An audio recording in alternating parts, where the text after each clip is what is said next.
There's Tottenham Castle, Hunger Hill. Just coming round there, we got the Five Knolls, the old ancient burial mounds, Pascombe Hill, Dunstable Downs, Bison Hill, Whipsnade Zoo, and off over there we've got Ivanhoe Beacon. But let's start here, down at the ford. I'm actually starting my walk about half a mile up the road, but whenever I'm nearby, always like to pop down and have a look at the ford. Lovely little place. I spent many happy hours here as a very young kid, feeding the ducks and wishing that I was a bit quicker and a bit better at catching sticklebacks with a biscuit tin. Never changes here. It looks exactly as it did 40 odd years ago. Water's not particularly high at the moment. I think last time I was here and I was filming, I saw some crayfish down in here. Nothing today.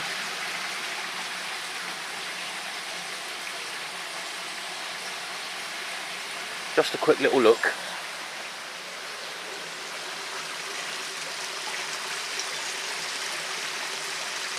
Let's get over to Doolittle Mill. Here we are back at Doolittle Mill again. I've been here before, if you remember, a couple of years back. Very interesting old mill that is. It used to be a windmill. That's missing now. That top bit got blown off in a storm. It used to be a windmill and a water mill, and later on it was steam powered. Now I say I've been here before. I've actually done this exact little walk before, but last time it's because I was trying to find the springs which fed the old water mill here. If you remember, if you saw that video a couple of years back, we did find the springs, but they were in people's back gardens, so I couldn't actually access them. And the only reason I knew they were in people's back gardens is because I climbed through onto a little set of bushes and a little ditch and had to look through the fence to see it. But today, here for a slightly different reason, because just off up there in the fields, very recently, I think it was 2020 or 2021, two people saw the big cat.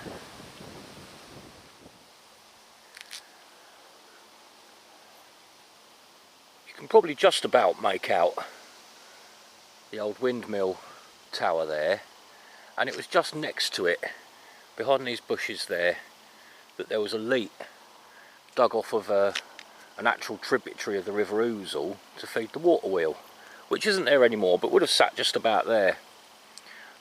Anyway, didn't come here to talk too much about the water mill.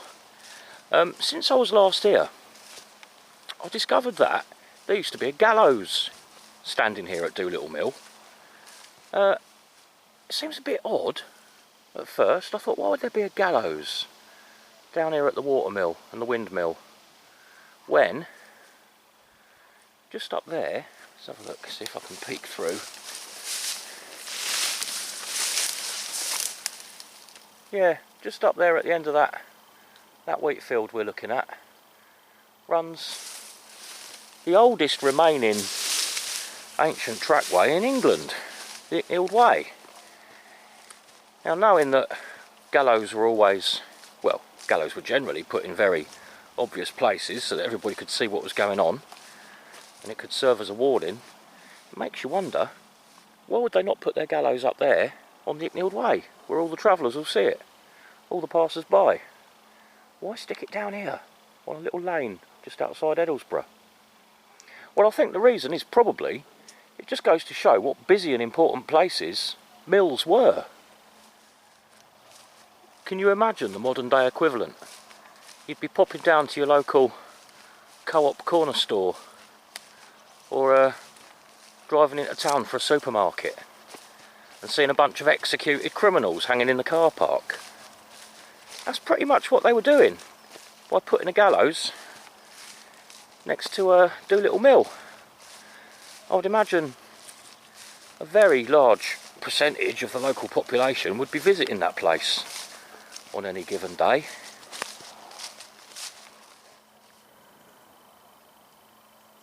Just looking across the footpath, across that field of wheat, you can see that field there. It was referenced back in 1841 as Windmill Field.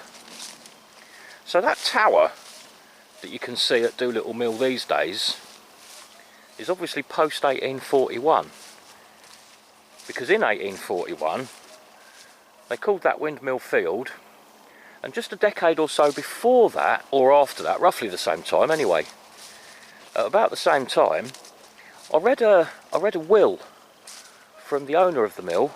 I think he might have been was he a buckmaster? I think he might have been a buckmaster. The owner of the mill there, he left his will, and in the will he treated the watermill and the windmill as two separate clauses in his will. And there are other historical references to the windmill and the watermill being separate. They weren't an all-in-one setup like it is down there these days.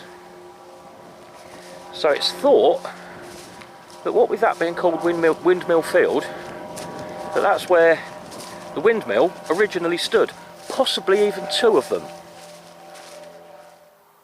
And it's over yonder in that there field that two relatives of somebody I know saw that big cat. Back there at the ford where we just were, that's the River Ousel itself. This little tributary that runs from Wellhead down to Doolittle Mill doesn't really seem to have a name. It's just another little tributary coming from a couple of springs that formed to join the Ousel just outside of Edlesborough. Now that name Ousel, it's a bit of a weird one. I've been doing my research into that for quite a while, going back to it every now and then and seeing if Google's thrown up anything new. I came to the conclusion quite a long time ago that the modern name it's known these days as the Ousel. It hasn't always been. That name Ousel, it just means oozelet, because it runs into the River Great Ouse, which is a whacking great river. It runs into the River Great Ouse, and as a tributary of the Great Ouse, you can understand why people might call it something along the lines of the oozelet or the ousling or the ousel, as it turns out. It's also known as the Lovat. Now Lovat, it does have a few meanings. If you look that word up, it does mean a few things. From all over Europe and from Scotland, apparently there's a type of tartan called Lovat. But what I did find is a little bit more relevant to this particular location. I did find that it was originally referred to back in the 13th century as the Lavant. It was written down as the Lavant, which, you know, sort of morphed into Lovat over the centuries. Now, when I looked up Lavant, it seems to be a French word, and let's face it, in the 13th century there was a lot of French being spoken around here. The Normans were the thing of the time. It means a coil.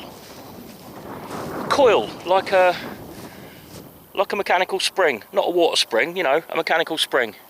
It means coil, or maybe something along the lines of, in the past, twisty.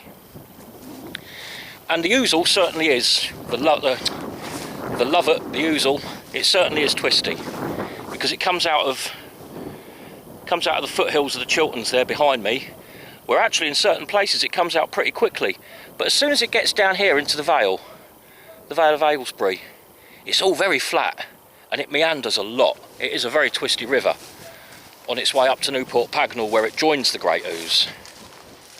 So that makes a lot more sense to me these days.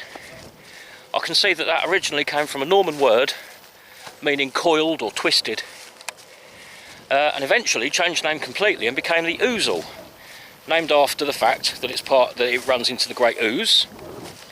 Now, even that word, ooze, that's a very, very old word. You've got, if you look at the etymology of it, you've got ooze, which even these days is spelt differently with a Z, of course, O-O-Z-E. Ooze means to leak or to seep, doesn't it? You know, the movement of water.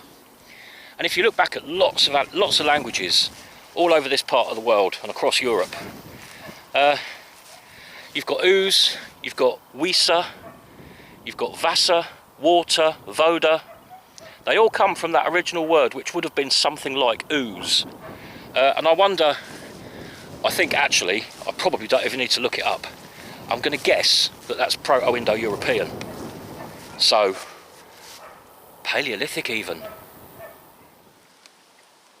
There's our little stream there, running along on private property. Unfortunately, we can't have a paddle. There's our little chalk stream, which runs down to the mill from a couple of springs in people's back gardens, just a little bit further up there.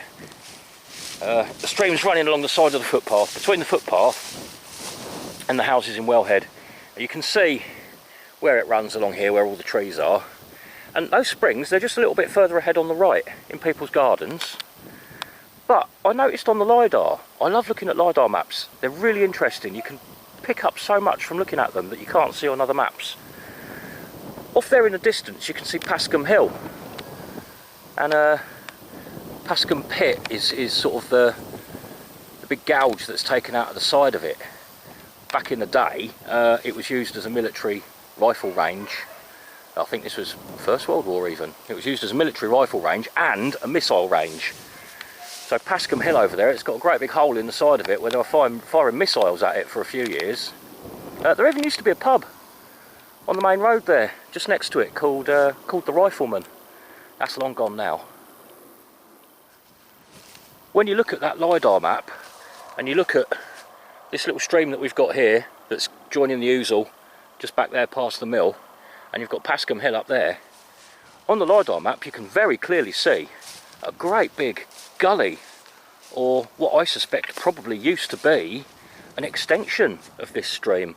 I suspect that it didn't start, I suspect it didn't start in people's back gardens just there, centuries and centuries or thousands of years ago.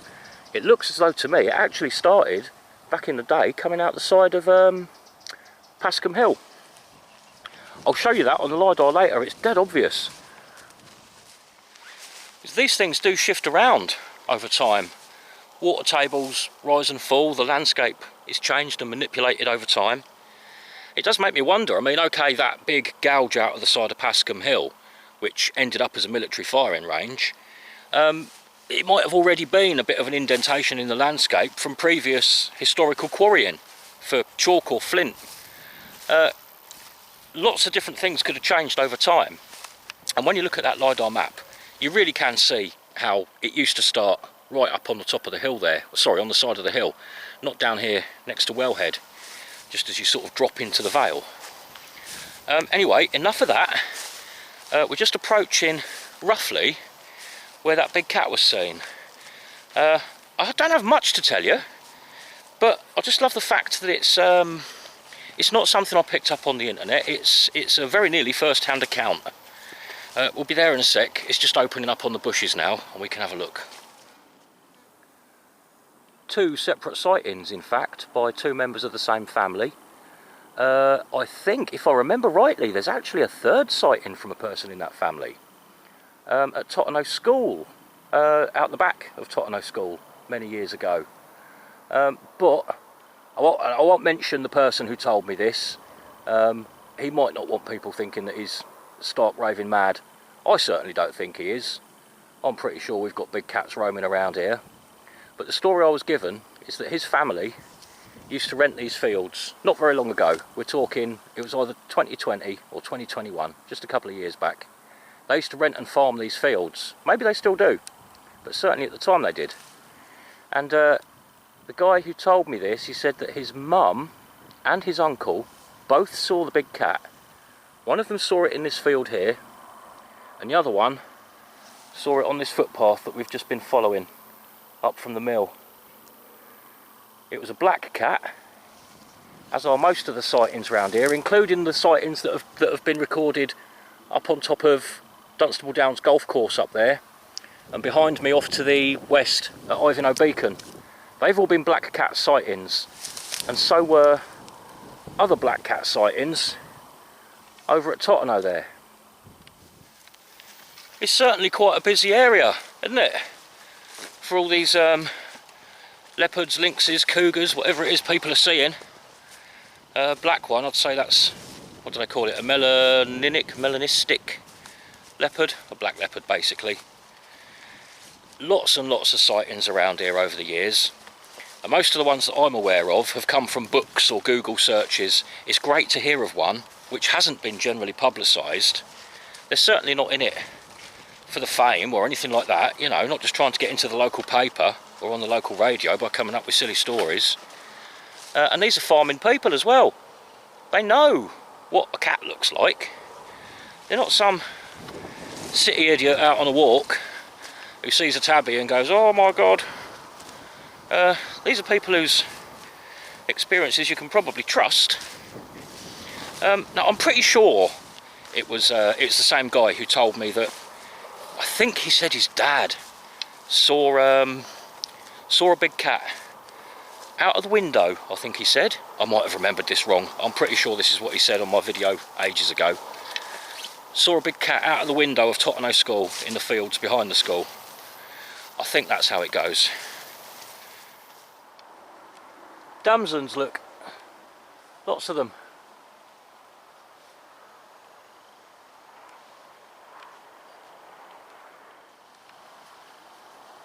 It's a shame I haven't got a bag with me. I mean, I've got my walking bag. I could make some jam out of them, or some wine. But I don't really want to put mushy damsons in my walking bag.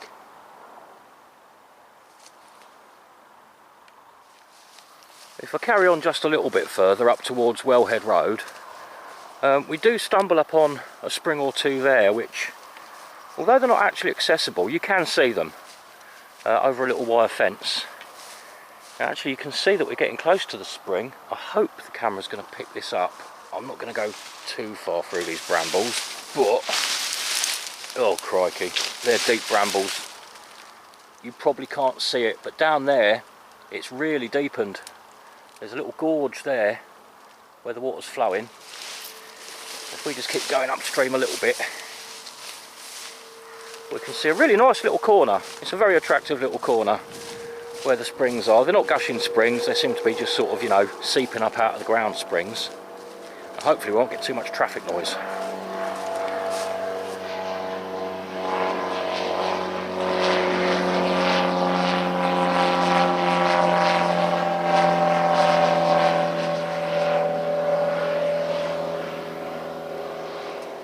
It looks absolutely lovely down there in that little gorge, but these brambles and nettles, they're thigh deep. Maybe I should come back in the winter. Might get in there a bit easier. I'm itching to have a look down there, it looks well nice.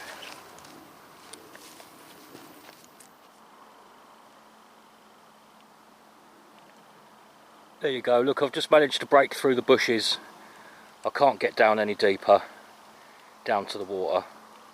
But I've just broken through the bushes at the side of the footpath, and you can see we're actually in a really deep little sunny combe, aren't we? It's like a little miniature combe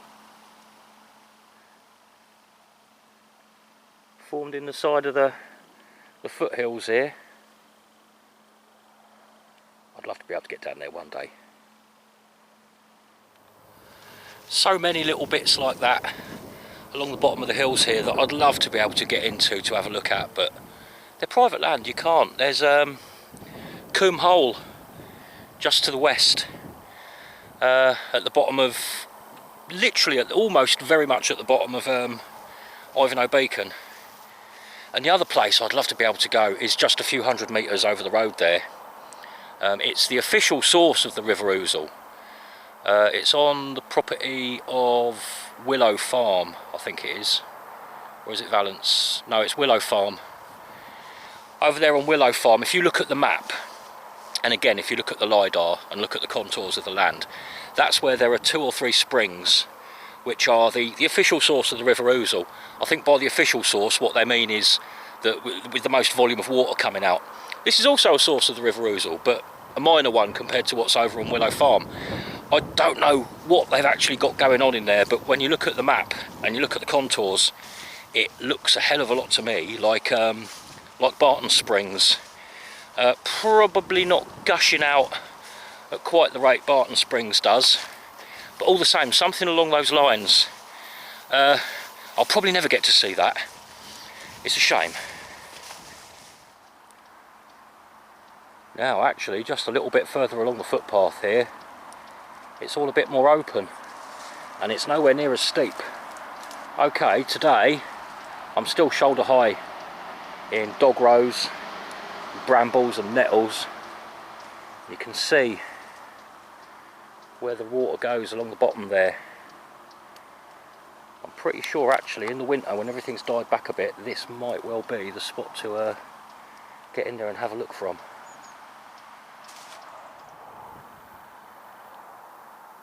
Actually back out on the road now, left the public footpath. It does continue across the fields there, but I've just hopped out onto the road because it's just down here on the right that we've got quite a nice little look at the water coming out of the ground.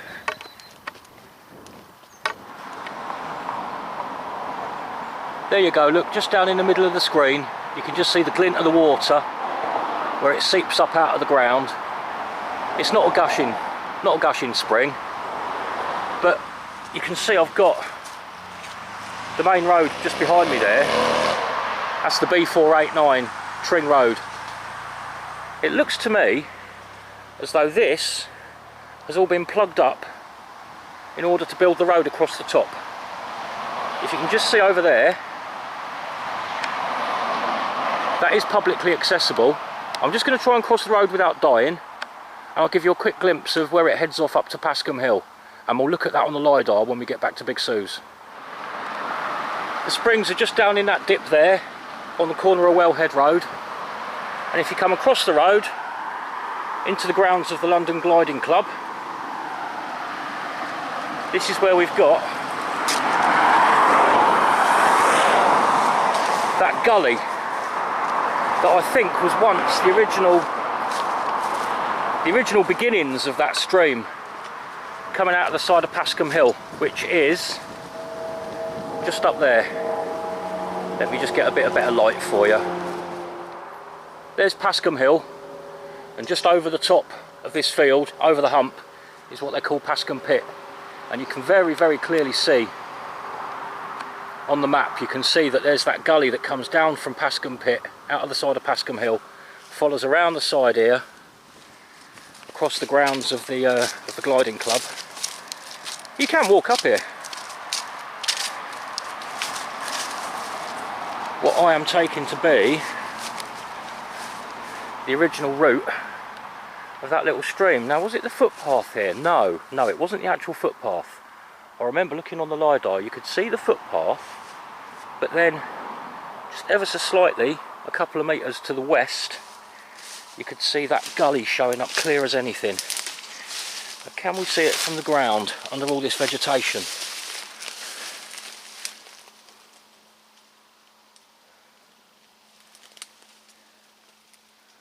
I think it's under all these brambles, you know. From what I could see on the map, it ran exactly parallel to this path, just a few metres over. I think it's under all them brambles there. Yes, it is. You can see it very clearly. I did just very briefly get through the scrub there and have a quick look. I had to duck straight back out again because there's people doing horsey stuff over there. Yeah, that's it. That's it. It looks to me as though those springs behind me on the corner of Wellhead Road are either more recently broken, more recently burst out springs, or they were originally the second set of springs. And to begin with, somewhere just up there at the bottom of Pascombe Hill is where the original one was. I can probably still find out a bit more about those two encounters with the big cat in these fields. I'm sure if I asked, the guy who told me this might be able to let me know maybe what time of day it was, what time of the year it was, what the circumstances were at the time. It's all useful information, you know, when you're trying to build up a picture around those sort of mysteries, you know. And also, it's just occurred to me, these properties along the back here, over the other side of the stream, the brook, I actually know one of them, only through work, not personally as such, but I do know the people who live in one of these properties here, backing straight onto this footpath where the big cat was seen. Might well be worth asking them if they've ever seen or heard anything slightly strange going on out here. I'd probably, if I'd been at work yesterday, which I wasn't, I had the day off, if I'd have been at work yesterday I'd have probably seen them. As it is, I took all 5 of my nephews and nieces for their very first horse riding lesson, which they loved, except for Brad, because he was complaining that he bruised his knackers on the saddle. Actually, I've got a funny feeling, I'm pretty sure of this, I've got a funny feeling that the last time I did this walk and videoed it and put it on YouTube, I related the story of how Brad wasn't feeling too well at the time, feeling a bit sorry for himself because he'd shot his bike down the side of a hill, hit a wire fence that was half buried in the grass, and damaged himself in a similar fashion on the handlebars of his bike. So you should be proud of yourself, Brad. That's the second time that your balls have featured on my channel. Well, there's our nice LiDAR image of the area. Excuse the ads, that's what happens when you use free stuff. You can see, this is the top of Dunstable Downs here. There's the burial mounds, you can see there very clearly. And then just here we've got Pascombe Pit and the steep side of the downs. Now, if we have a look, this here is Tring Road, the B489, and we walked along here. That's where that stream goes. You can see it very clearly in the landscape. And this little patch of shapes here, that's the mill. That's the mill where we started. So you can see, if you follow from the mill, you can see where it goes up into this little combe at the bottom of the hill, where the springs are at the moment, where we finished up looking at those springs there. Now, it looks to me, pretty obviously, as though in the past, although the road now cuts through it, without that road there, that continues right up into the little nook of Pascombe Hill there. And it's showing that it's all much smoother. It's not as defined as what's still there now, but then it would be. It's been ploughed and walked on and weathered over God knows how many hundreds or thousands of years. And you can see where it very clearly, in my eye, started just there at Pascombe Pit.